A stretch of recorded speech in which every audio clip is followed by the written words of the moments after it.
Okay, dear students, now we start our topic, that is physics. So what is mean by physics? Physics is the branch of science which deals with the study of matter which is present in the whole universe. It may be in the form of solid, in the form of liquid, in the form of gas. तो दोस्तों physics एक ऐसा word है जो पूरे universe में physically हमारे सामने जो अवेलेबल है उसके बारे में हम स्टडी करते हैं, उसको हम बोलते हैं फिजिक्स। जैसे मैं बोल रहा हूँ और आप सुन रहे हो तो यहाँ पे साउंड वेव जो है आपको सुनाई आ रहा है।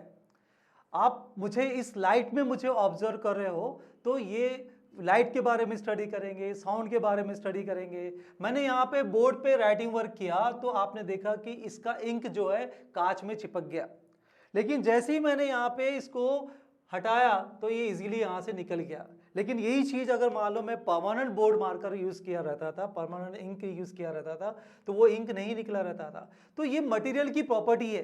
सो इन दिस वे फिजिक्स में हमें क्या पढ़ना है, फिजिक्स में जो भी यूनिवर्स में अवेलेबल है, जो हमारे अर्थ में अवेलेबल है, हमारे जो भी इस ग्लोबल इसमें यूनिवर्स में जो भी अवेलेबल है उसके बारे में जो स्टडी करते हैं उसको बोलते हैं फिजिक्स।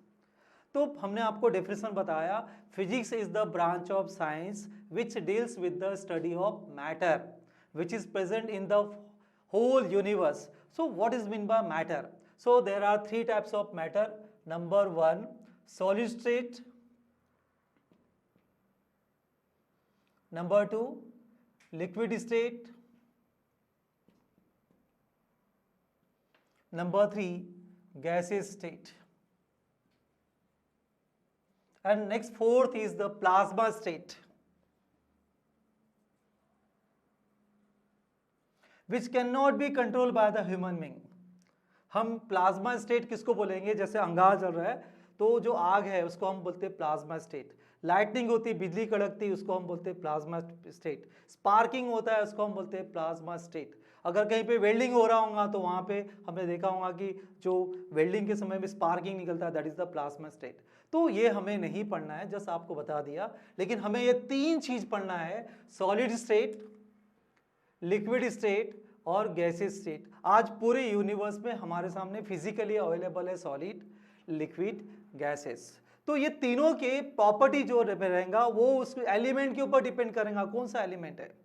तो ये सब चीज़ फिजिकली हमें पढ़ना है। तो हम अपने डेली लाइफ में सॉलिड स्टेट भी हम यूज़ कर रहे हैं, लिक्विड स्टेट भी हम यूज़ कर रहे हैं, गैसेस स्टेट भी यूज़ कर रहे हैं। ठीक है, तो ये हमारे कहीं ना कहीं पे हमारे जीवन से जुड़ा हुआ है। और आज जो टेक्नोलॉजी जो डेवलप है वो पूरा की पूरा फिजिक्स से रिलेटेड है। तो अब यहाँ पे क्वेश्चन क्रिएट होता है कि यहाँ पर कितना सॉलिड है, कितना लिक्विड है, कितना गैस है, तो हमें इसको मेजर करना पड़ेगा। तो मेजर करना पड़ेगा तो वहाँ पे आ गया उसकी क्वांटिटी। क्वांटिटी कितनी है? आप किसी किराना दुकान में जाते हो तो आपको कोई भी लिक्विड लेना है तो कितने लीटर में लेना है, आप बात करोगे मुझे 2 किलो तेल चाहिए या 1 लीटर तेल चाहिए। या अगर मान लो कोई सॉलिड लेना है तो आपको कितना किलो गेहूं चाहिए। तो इस प्रकार से कितना किलो आपको शुगर चाहिए, कोई भी अनाज लेना है तो हमें किलो से लेना पड़ता है।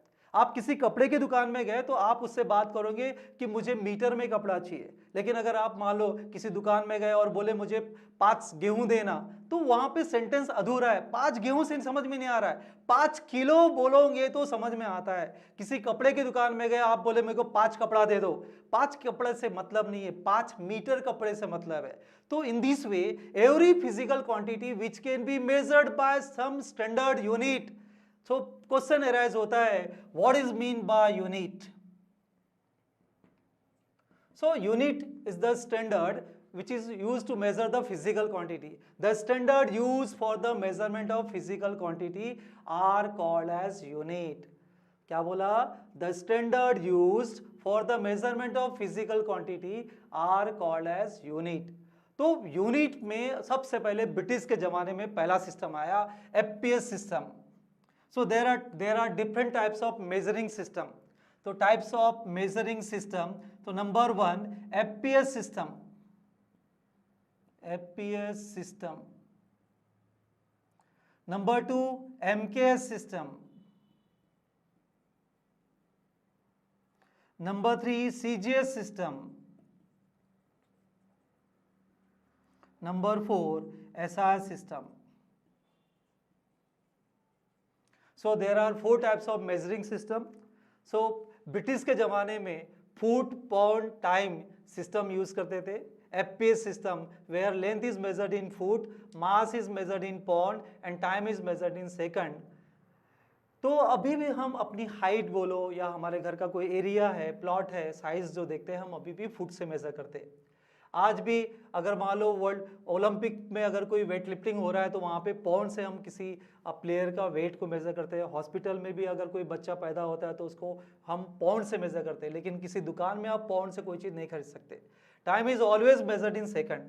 सो ये जमाना जो ब्रिटिश का जमाना में था उस समय हम FPS सिस्टम यूज़ करते थे, लेकिन ये इजीली कन्वर्टेबल नहीं है। तो बाद में फिर कॉन्फ्रेंस हुए, दुनिया के साइंटिस्ट सब एक साथ जमा हुए, उसमें फिर उनने देखा कि इजी सिस्टम कौन सा रहेगा, तो उनने सिस्टम को नया एडवांस उसको कन्वर्ट किया और अपडेट करने के बाद MK सिस्टम को एडवांस में उन्हें एक्सेप्ट किया। What is MK system? In this system length is measured in metre, mass is measured in kilogram and time is measured in second. तो आज हम कोई भी मास जो है उसको हम मेजर करते हैं किलोग्राम से, लेंथ को हम मेजर करते हैं हम मीटर से मेजर करते हैं, टाइम को हम सेकंड से मेजर करते हैं। आज मैं बोलूँगा कि अगर मान लो मुंबई और नागपुर के बीच का कितना डिस्टेंस है तो कोई फुट में नहीं बताएगा, it is measured in metre. हम उसको किलोमीटर में कन्वर्ट कर सकते हैं, नो डाउट। सो यहाँ पे फुट से हम मीटर जाना है तो हमें इजीली कैलकुलेशन नहीं होता, तो यहाँ पर MK सिस्टम जो है ये यूनिवर्सली इसको एक्सेप्ट किया गया। तो in this way in MK system mass is measured in kilogram, time is measured in second and length is measured in metre. लेकिन कुछ फिजिकल क्वांटिटी, अगर मुझे गोल्ड खरीदना है तो मैं किलो से तो खरीद नहीं सकता, तो हम ग्राम से खरीदते हैं। तो छोटे सिस्टम, मेजरिंग सिस्टम के लिए अगर मान लो हमें कोई छोटा सा पतला सा वायर है उसका लेंथ मेजर करना है तो मैं वहाँ उसको मीटर में मेजर नहीं कर सकता, उसे मुझे सेंटीमीटर में मेजर करना पड़ेगा। आपके पास जो स्केल है, स्केल में आपने देखा होगा 1 सेंटीमीटर में 10 डिवीजन रहते हैं, दैट इज इन मिलीमीटर। तो वो छोटा डिवीजन जो है इजीली मेजर करना, तो in this way for the measurement of small quantity. So here there is third measuring system that is called as CGS system is used. In CGS system, length is measured in centimeter, mass is measured in gram and time is measured in second. तो ये development होते गए, नया नया technology आते गया, उसके बाद में देखा गया कि हमारे ज़िंदगी में ऐसा, हमारे यूनिवर्स में ऐसा कोई भी जगह नहीं है जहाँ का टेम्परेचर नहीं होता, या तो माइनस में टेम्परेचर होगा या फिर प्लस में टेम्परेचर होगा। आपने देखा होगा कि जो नॉर्थ पोल है, साउथ पोल है, तो वहाँ का टेम्परेचर -30, 40, 50 तक चले जाता है। और हमने देखा हमारे घर का फ्रिज का जो टेम्परेचर है, जो फ्रीज़र होता है, वहाँ का टेम्परेचर -1, -2, -5 भी हो सकता है। और वही कमरे के बाहर में आप टेम्परेचर देखोगे फ्रीजर के बाहर में, तो वहाँ का टेम्परेचर 10, 20, 30, 40, 50 कुछ भी हो सकता है। So in this way temperature is everywhere, so temperature is included in SI system. आज हमारी जिंदगी में करंट, इलेक्ट्रिसिटी बहुत ही इंपॉर्टेंट है।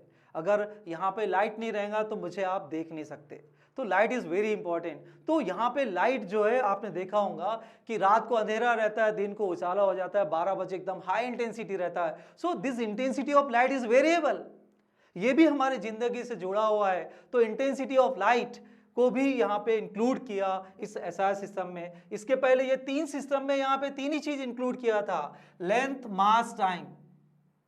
Length, mass, time. लेकिन ये SI सिस्टम में नया चौथा सिस्टम को इंक्लूड किया, वहां पे टेम्परेचर, ल्यूमिनस इंटेंसिटी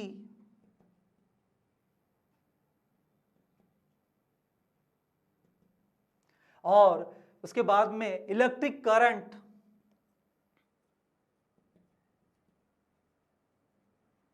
और जो चौथा इसमें इंक्लूड किया that is amount of substance.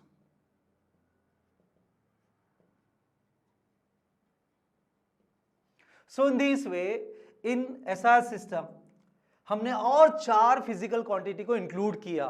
तो इसके लिए इंटरनेशनल लेवल के जो कॉन्फ्रेंस होते हैं, पूरे देश के, पूरे विदेश के जितने भी साइंटिस्ट लोग हैं, सब लोग एक जगह जमा होते, आपस में उनका कॉन्फ्रेंस हुआ।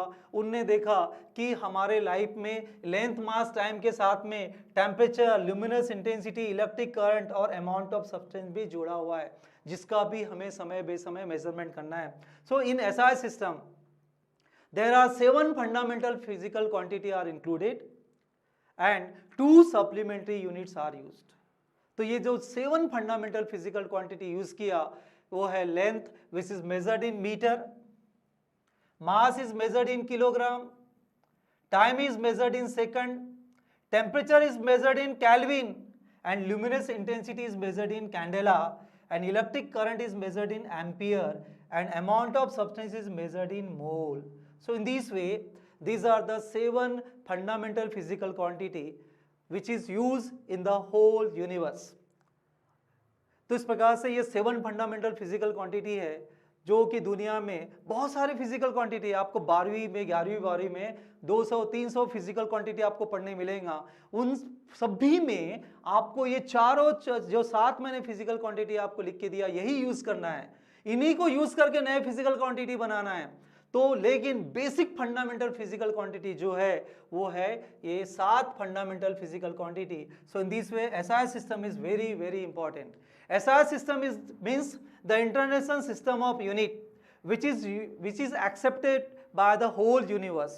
It is the latest metric system in which there are 7 fundamental physical quantity are used and 2 supplementary units are used. So in this way these are the 7 fundamental physical quantity: length which is measured in meter, mass is measured in kilogram, time is measured in second, temperature is measured in Kelvin, luminous intensity is measured in candela which is represented by CD, electric current is measured in ampere which is measured in capital A, and amount of substance is measured in mole and it is represented by MOL. So in this way there are 7 fundamental physical quantity which is used in SI system.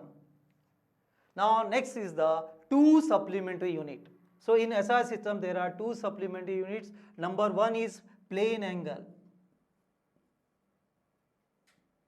Plane angle which is measured in radian.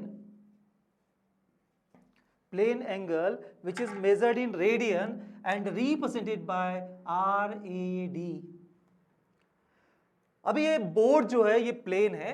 इस plane में अगर मान लो मैंने 2 line खींचा तो यहाँ पे ये प्लेन में एंगल क्रिएट हो गया थीटा।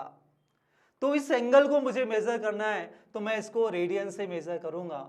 आपने स्कूल में पढ़ा होगा angle is measured in degree, हम डिग्री में मेजर करते, ठीक है।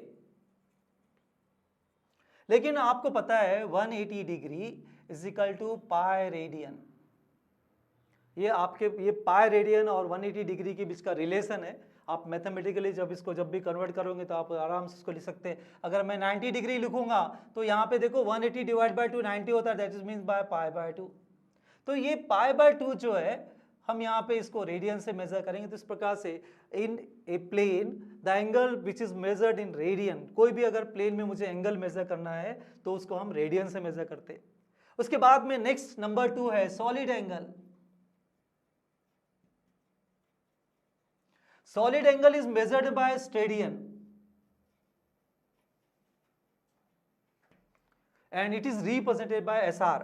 आपको ये सॉलिड एंगल जो है ये जैसे आइसक्रीम का कोई कोन है, अगर मान लो ये आइसक्रीम का कोन है तो इसका कोन जो है पूरा भरा हुआ है तो ये सॉलिड एंगल बनेगा, उसको हम मेजर करते हैं स्टेडियन से मेजर करते हैं। आपको फिलहाल में इसकी कहीं पे जरूरत पड़ने वाली नहीं है, सिर्फ अपने को याद रखना है कि in SI system there are 7 fundamental physical quantity which is length, mass, time, temperature, luminous intensity, electric current and amount of substance, and there are 2 supplementary units that is your plane angle and solid angle. तो इस प्रकार से ये unit जो है fundamental, इस physical quantity को बोला गया फंडामेंटल फिजिकल क्वांटिटी। तो इस प्रकार से ये बहुत ही इंपॉर्टेंट है। और नाउ इसके बाद में जो हम नेक्स्ट टॉपिक पढ़ेंगे that is the derived physical quantity.